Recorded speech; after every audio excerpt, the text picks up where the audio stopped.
दोस्तों, हमें अपने मन की शक्ति का जरा भी अंदाजा नहीं है। ऐसे ही एक स्टूडेंट, एक शिष्य जो कि अपने मन की शक्ति से अनजान था, वो यह नहीं समझ पा रहा था कि आफ्टर ऑल अपनी तमाम कोशिशों के बावजूद वह जिंदगी में सफल क्यों नहीं हो रहा। उसे कई बार लगता था कि शायद उसके गुरु उसे पूरी तरह से एजुकेट नहीं कर रहे, पूरी तरह से शिक्षा नहीं दे रहे। तो उसने अपने गुरु की दिनचर्या को ऑब्जर्व करना शुरू किया कि वह दिन में क्या क्या करते हैं, कैसे खाते हैं, कैसे पीते हैं, कैसे योग ध्यान करते हैं, कैसे चलते फिरते हैं, और धीरे धीरे इन सभी एक्टिविटीज को अपनी दिनचर्या में ढालना शुरू किया।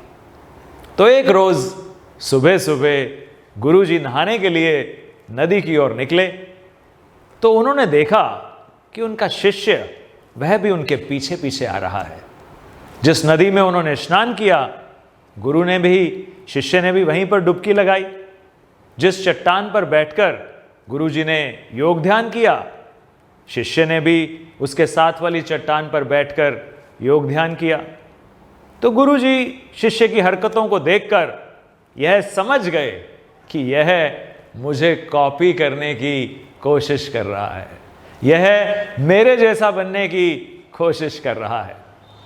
तो एक शाम गुरुजी एक पेड़ की डाल पर चढ़कर बैठ गए और ध्यान करते करते वहीं पर सो गए। तो शिष्य ने भी ऐसा ही किया, वह भी साथ वाले पेड़ पर चढ़कर ध्यान करते करते सो गया।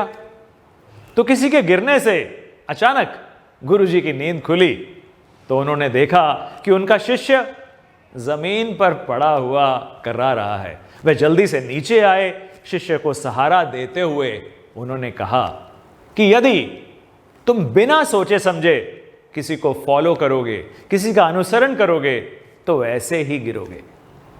यदि तुम बंदर की तरह नकल करोगे तो हो सकता है कि किसी भी काम को करने में कामयाब हो जाओ, लेकिन क्या इंसान होकर बंदर बनना उचित होगा?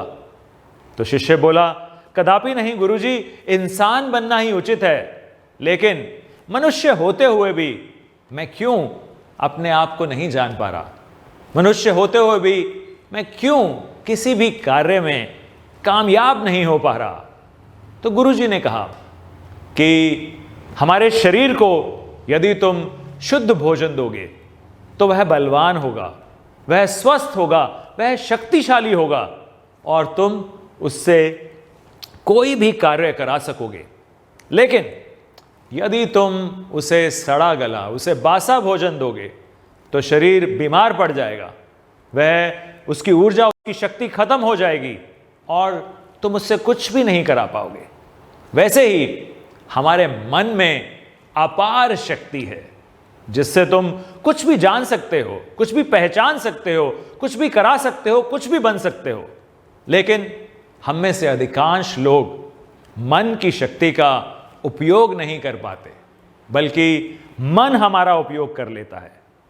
और यह शक्ति जितनी मुझ में है उतनी ही तुम में भी है, उतनी ही किसी और में भी है। तो शिष्य ने उत्सुकता से पूछा कि गुरुदेव, क्या आप मुझे मन की शक्ति के दर्शन करा सकते हैं? तो गुरु ने कहा, क्यों नहीं, पर इसके लिए तुम्हें एक काम करना होगा, और वह यह है कि जब भी कोई विचार तुम्हारे मन में आए, वैसे ही एक लकड़ी उठाकर उस सामने वाली झोंपड़ी में डाल देना, और जब भी ज्ञान ध्यान का कोई विचार आए तो वह लकड़ी उस झोंपड़ी के बाहर गिरा देना। और याद रहे, यह काम तुम्हें पूरे 1 महीने तक करना है और कोई भी विचार छूटना नहीं चाहिए। तो शिष्य ने कहा, जो आज्ञा गुरुदेव, और साथ ही वह अपने विचारों को ऑब्जर्व करने के लिए बैठ गया। जैसे ही कोई विचार आता, वैसे ही वह एक लकड़ी उठाकर झोंपड़ी में डाल देता। तो 1 महीने बाद जब गुरुजी आए तो उन्होंने देखा कि लकड़ियों से वह झोंपड़ी खचाखच भरी हुई है। तो उन्होंने जब बाहर देखा तो वहाँ केवल चंद लकड़ियाँ पड़ी थी। तो उन्होंने अपने शिष्य को कहा कि वह गिन करके बताए कि ये बाहर पड़ी हुई लकड़ियाँ कितनी हैं। शिष्य ने बताया कि यह केवल 26 हैं। तो गुरु ने मुस्कुराते हुए कहा, एक छोटा सा काम तुम्हें और करना होगा। अब इन झोंपड़ी में पड़ी लकड़ियों को इकट्ठा करके वो सामने वाली नदी में बहा आओ। तो यह सुनते ही शिष्य घबरा गया और बोला, गुरुजी, इतनी सारी लकड़ियों का भार मैं कैसे उठा पाऊंगा? तो गुरुजी ने कहा, जब इतने सारे विचारों का भार तुम उठा सकते हो तो इन लकड़ियों का भार तो उनके सामने कुछ भी नहीं है।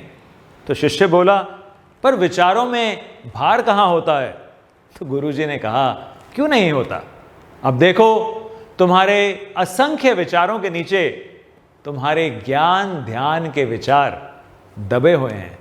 और यदि ज्ञान ध्यान ही तुम्हारा लक्ष्य है तो इन बेकार के विचारों को अपने मन से निकाल दो और इन लकड़ियों को पानी में बहा दो।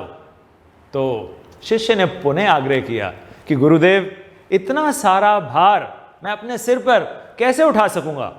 तो गुरुजी मुस्कुराते हुए बोले कि चाहे 1 महीना लगे, चाहे 2, चाहे 3, एक एक करके इन विचारों को त्यागते जाओ और जैसे ही एक विचार को छोड़ो तो एक लकड़ी उठा करके नदी के पानी में बहा देना। तो उन विचारों को जिन्हें इकट्ठा करने में शिष्य को 1 महीना लगा था, उन्हें छोड़ने में उसे पूरे 3 साल लग गए। और उसके बाद उसके पास बचे केवल 26 विचार जो उसके ज्ञान ध्यान और खुद को जानने के थे। तो वह उन विचारों के साथ उस ज्ञान ध्यान में बैठ गया और उसने सारी मन की शक्ति केवल ज्ञान ध्यान और खुद को जानने में लगा दी। फिर एक दिन वह ध्यान से उठा और गुरुजी के पास जाकर बोला कि गुरुजी, मुझे ऐसा लगता है कि मैं कहीं अटक गया हूं, मैं आगे नहीं बढ़ रहा। तो गुरु ने कहा, अब उन 26 विचारों को भी, उन 26 लकड़ियों को भी त्यागने का, छोड़ने का समय आ गया है। एक एक करके उन्हें भी पानी में बहा दो। तो उन 26 लकड़ियों को पानी में बहाने में उस शिष्य को पूरा 1 वर्ष लग गया। और जब आखिरी लकड़ी को उसने पानी में बहाया तो जिस नदी के किनारे पर वह बैठा था वह वहीं बैठा रह गया।